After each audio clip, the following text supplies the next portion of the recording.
guys, garden tour. What is it? The 7th of February 2023. So just show you the seedlings first. Just getting ready for the autumn garden. So I've got coriander, what are they? Red lettuce. So there's Drunken Woman, red salad bowl, red sails. Over here, green lettuce all year, Australian yellowleaf and green mignonette. Having trouble reading it. So red pak choi, tatsoi, some extra spinach or silver beet, giant forward hook, for ones that need to be replaced in the greenhouse.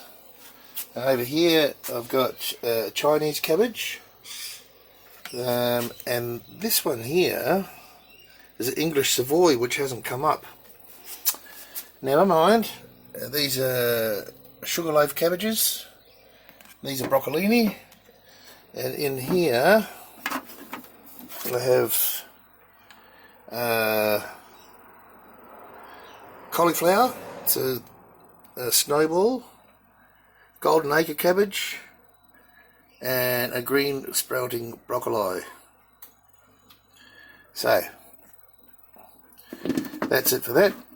And yeah, as you can see, I'm doing some time lapses with a couple of cameras here before they go into the Hydroponics for their second stage. Right, let's get down the garden. It's starting to get a bit late, but due to this nice and cool.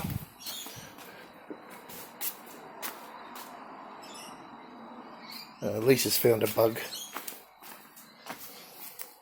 What is it? An interesting friend. Yes, we don't like them. Hey, Chucky, Chucky. Alright, let's get down here. The chook should like him. See if we can find this one. No, you can't even see it. Come on. One of them will find it when it moves. Anyway.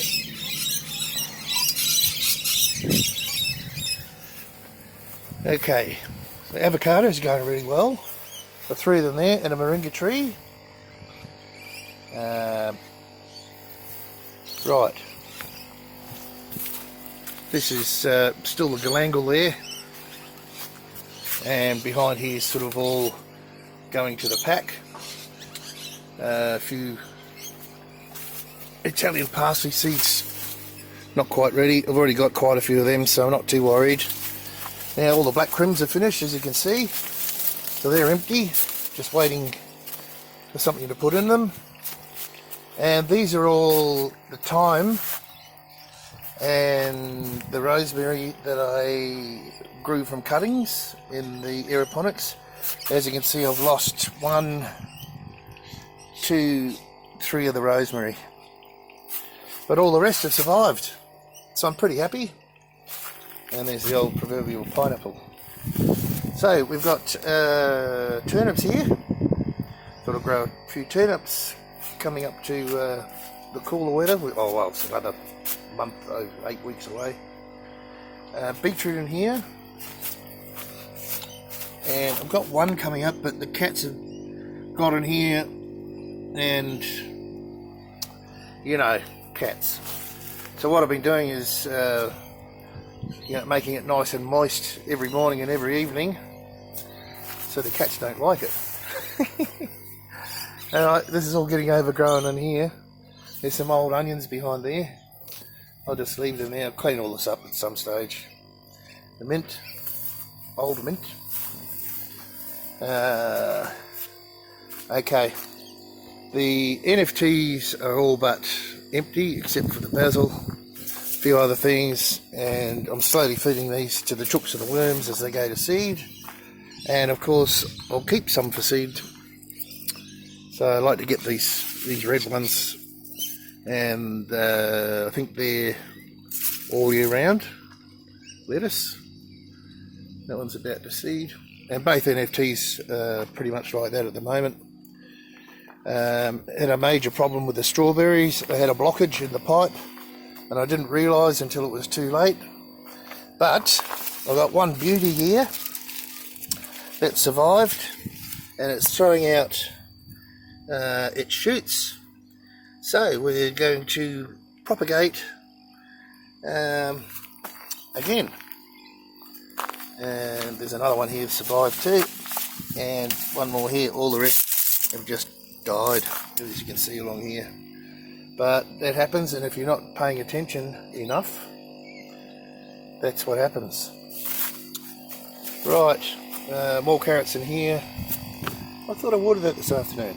Right, just eating the carrots as we go and replanting them as we go. Just some just looking for that chilli there that I saw. There we go. And that's an old plant. That's maybe 3 years old, and it's been neglected terribly. Anyway, these are Egyptian walking onions. They've had a hard life too. Got them in the wrong container, I think. Now, the strawberries that are in the drum here, in the soil, they have picked up. So I'm happy with that. And I've got ginger in here. Have to redo this bed, ready for the garlic shortly. I'm going to make it twice as high, so better drainage. We've got another batch of zucchinis in, a whole heap of them, and I'll pick these ones nice and young and eat them before winter comes. Chilies over here. There's going to be a heap of chilies in. Let's see if I can get round there. That's what they look like. And I find these ones, they're not bad, but they're pretty hot, but they don't get affected anywhere near as badly by the fruit fly. There's my camera. So I'm going to have a bunch on here. They're all coming on up the top here. Right.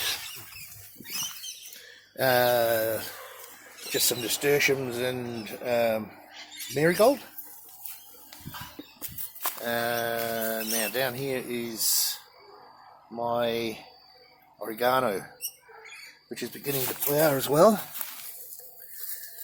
And there we go. So I'll get a bunch of seed off them, and I'll see if I can propagate some of those as well. About time I had some of those. Now I've stuck some dwarf beans in here. Might have to just cut those off to let the... Oh, I could push them over, I suppose. Dwarf beans in different stages. I think they're the yellow ones over there, and the green ones this side. You can see how the leaves are different compared to the yellow ones. So I hope to get a nice feed out of those. Now, some more beans here, but these, if I go around the other side, it's probably better. These are rock melon. So I'm not sure how I'm going to go with these. I've never grown rock melon before, but they're definitely flowering, and hopefully we get enough pollinators. I've been coming around. The pollen stamens are tiny. You can't even get a paintbrush in there. So you really got to rip off the leaves or the petals. I wonder if I can get in there. It's just tiny. Let me get my fat finger out of the way. They're just tiny in there. Anyway, it's life. Getting some more beans on this trellis. Nothing that you don't know. Now here's a self-seeded cherry tomato. Beautiful looking cherries. They're like almost a black. I can't remember the name off the top of my head. But yes, I'll have some nice seeds of those as well, and a few to munch on. Pumpkin. Let me see if I can get in there. So I grew them at the back there. Let me see. Back behind there, if you can see. And they're all up over the chook pen now. I know I've got... Well, I can't really go in there without going in the chook pen, but I can see 3 or 4 there. You know, if I get half a dozen, that's really good for us in such a tiny space. What else? Okay. These lettuces are ready to eat. Oh, I've got a bit of dill growing here. They've had a hard life too, but hopefully they'll come back, and as the weather cools, they'll take off. My bay leaf tree had a hard life too because of the heat, and it's in a small pot. So all the tips have gone brown. The bottom ones are better. So you just can't be slack on watering. But you know, you can still eat those leaves, cut off the brown tips. Figs. Now, I don't know, every fig I've had off this so far has been pretty woeful, and I forget the name of them, but I think it's too young to give sweet figs. But as you can see, there are figs. So we'll see how they go. Little parsley there. Now this here is an edible plant, and it's, I don't know what the name of it is, but put it in stews, chop it up, put it in your salad, and I'm just having a munch.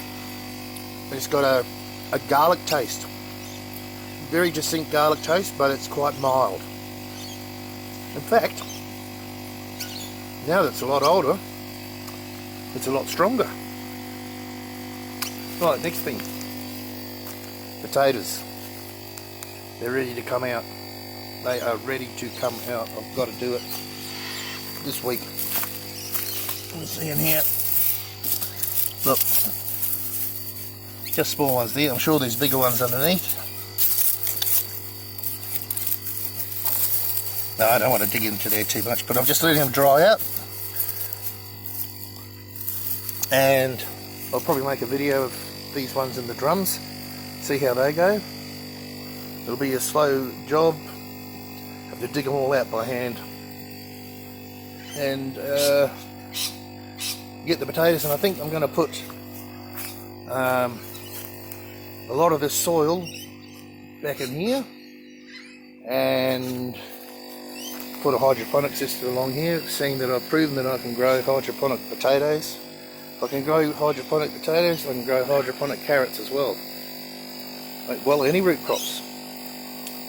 So, it'll be another experiment, but I really think that it'll be much less work, and I can put some fruit trees, like the bay tree and some other fruit trees in those blue drums. Right, greenhouse number 2 first.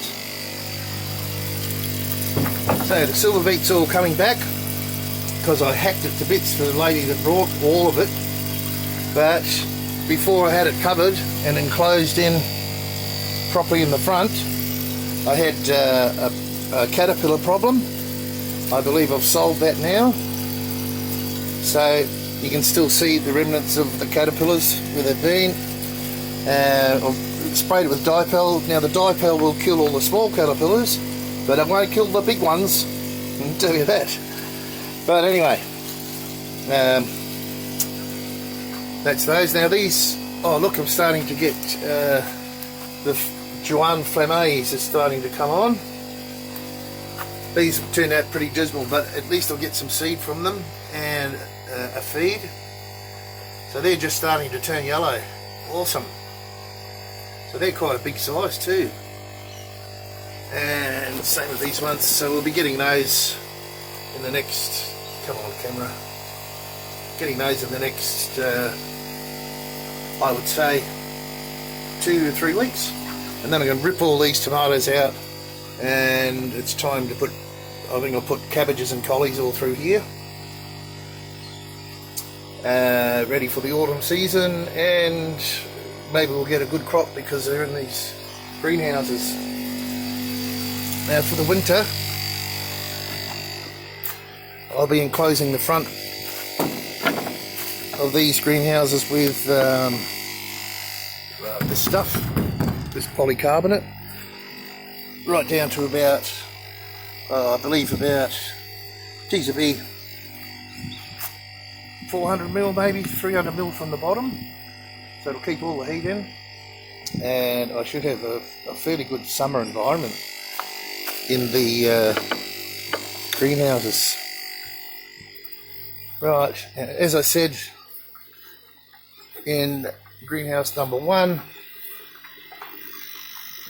the NFTs are pretty empty, just waiting for the rest of the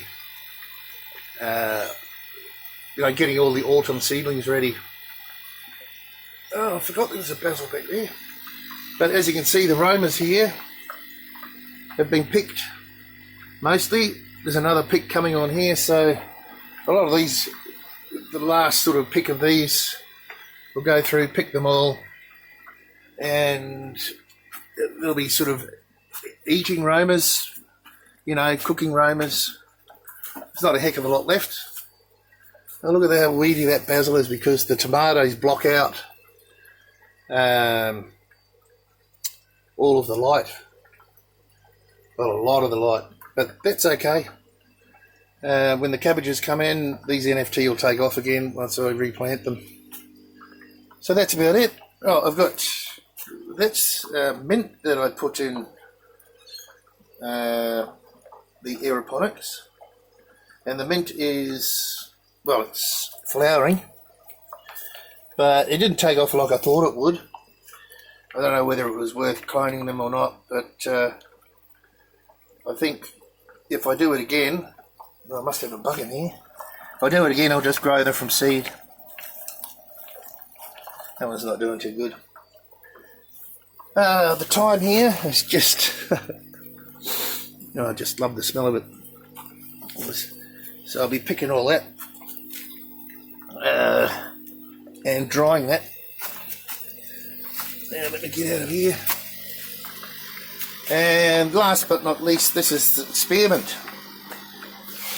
So I've been growing this in here, and as you can see, I've been picking it and drinking, like a spearmint tea.